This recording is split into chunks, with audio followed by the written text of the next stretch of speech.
जिनकी चर्चा भी कभी नहीं होती थी कि भारत की सेना क्या वहां पर कभी अटैक कर सकती है। एक जैश का ठिकाना है, एक लश्कर का ठिकाना है। जिन 9 ठिकानों की हम बात कर रहे हैं यहां पर हमारे दर्शकों के लिए, यहां पर जैशे मोहम्मद का बहावलपुर वाला ठिकाना, आप सोचिए वहां पर कितनी बड़ी प्लानिंग होती है। मरकज सुभान अल्लाह, इसका नाम है मरकज सुभान अल्लाह, जो बहावलपुर में है। यह जैशे मोहम्मद का बड़ा, लश्कर तैयबा का बड़ा ठिकाना मुरीद के, जहां पर मरकज तैयबा है नमित। इन 2 ठिकानों पर अटैक, ये सबसे बड़ा, सबसे अहम और आतंकियों को सबसे ज्यादा चोट करने वाला अटैक है। एक बहावलपुर और एक मुरीद के। यह समझा जा सकता है कि प्लानिंग भारत ने कितने बड़े स्तर पर की इसके लिए।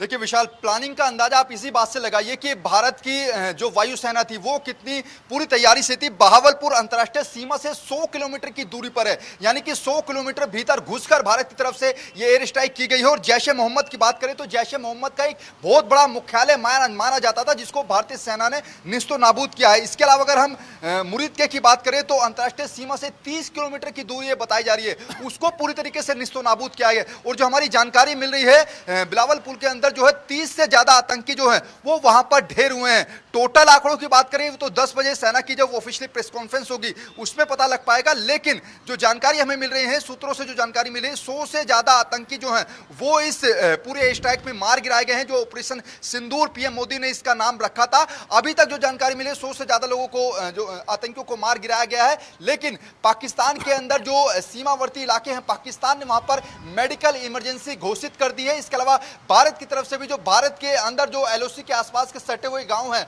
वहां पर अगले 72 घंटों तक पेट्रोल पंप और जो सीएनजी पंप है उनको बंद किया गया है। कॉलेज, स्कूल, उनको पूरी तरीके से अगले 72 घंटे के लिए बंद किया गया है, क्योंकि अभी भी पाकिस्तान की तरफ से सीज फायर का उल्लंघन लगातार किया जा रहा है। और भारतीय सेना भी उसका माकूल जवाब दे रही है। विशाल अली, हमने देखा था जब एयर स्ट्राइक हुई थी उसके अगले दिन सुबह पाकिस्तान की तरफ से एक डॉग फाइट हुई थी, जिसमें अभिनंदन का भी प्लेन गिरा था। यानी कि अभी पलटवार हो सकता है। पाकिस्तान के संभावित पलटवार के लिए तैयार रहने की जरूरत है।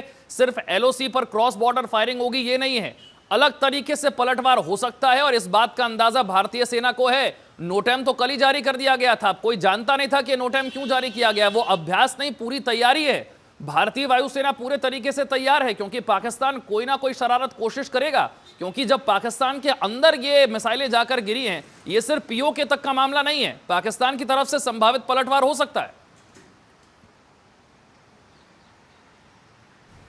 अली, देखिए बिल्कुल विशाल, साफ तौर पर यही आशंका जताते हुए प्रधानमंत्री नरेंद्र मोदी आज 11 बजे सीडीएस की बैठक लेने जा रहे हैं और आगे की रणनीति तैयार की जाएगी। क्योंकि भारत भी जानता है कि अब आतंकवाद के अड्डों को जो निस्सो नाबूद किया गया है, जिसमें बड़ी तादाद में आतंकवादी मारे गए हैं, उसको लेकर बौखलाहट जो है पाकिस्तान की कहीं ना कहीं वो उजागर होगी और वो कोई गलती करेगा। इसी के चलते बाकायदा सीडीएस की बैठक बुलाई गई है, उसमें रणनीति तैयार की जाएगी, कैसे आगे की नीति तैयार करनी है, कैसे और जो बचे हुए आतंकवादी ठिकाने हैं उनको कैसे निस्तो नाबूद करना है। इसी के चलते ही प्रधानमंत्री नरेंद्र मोदी ने आज 11 बजे सीडीएस की बैठक बुलाई है। विशाल, देखिए भारतीय सेना की तरफ से तो जो जानकारी है वो लिमिटेड है, लेकिन अब पाकिस्तान खुद ही इस बार सबूत दे रहा है नमित।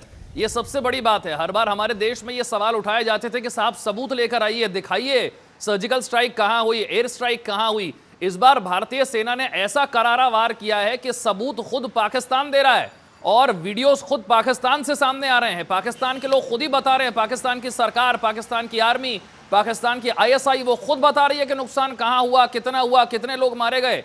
इस बार सबूत की जरूरत नहीं पड़ेगी। बिल्कुल, निश्चित तौर पर इससे पहले भी भारत की तरफ से जब भी एयर स्ट्राइक और सर्जिकल स्ट्राइक की गई थी, उस पर कई विपक्षी नेताओं ने सबूत मांगे थे केंद्र सरकार की तरफ से। लेकिन अब पाकिस्तान के अंदर से इस तरीके के बयान आ रहे हैं, वो खुद बता रहे हैं कि कितने हमले हुए हैं, कितने आतंकी मारे गए हैं। और यही वजह है कि इस हमले के बाद, यानी कि जो ये पूरा अटैक भारत की तरफ से किया गया है, ऑपरेशन सिंदूर जिसको नाम दिया गया, तमाम विपक्षी पार्टियों के नेता भी इस ऑपरेशन सिंदूर का स्वागत करें। चाहे उसमें असदुद्दीन ओवैसी की बात करें, कांग्रेस के भी कई नेताओं ने इसका स्वागत किया है। मल्लिकार्जुन खड़गे की बात करें, उन्होंने भी इस बात को कहा है कि पाक ऑक्युपाइड कश्मीर के अंदर जिस तरीके से भारतीय सेना ने घुसकर आतंकी ठिकानों को निस्तो नाबूद किया है, ये वाकई में काबिल तारीफ है। लेकिन जैसा विशाल मैं बार बार कह रहा हूं कि ये अभी रुकेगा नहीं, क्योंकि अगले 48 और 72 घंटे काफी महत्वपूर्ण है दोनों देशों के लिए।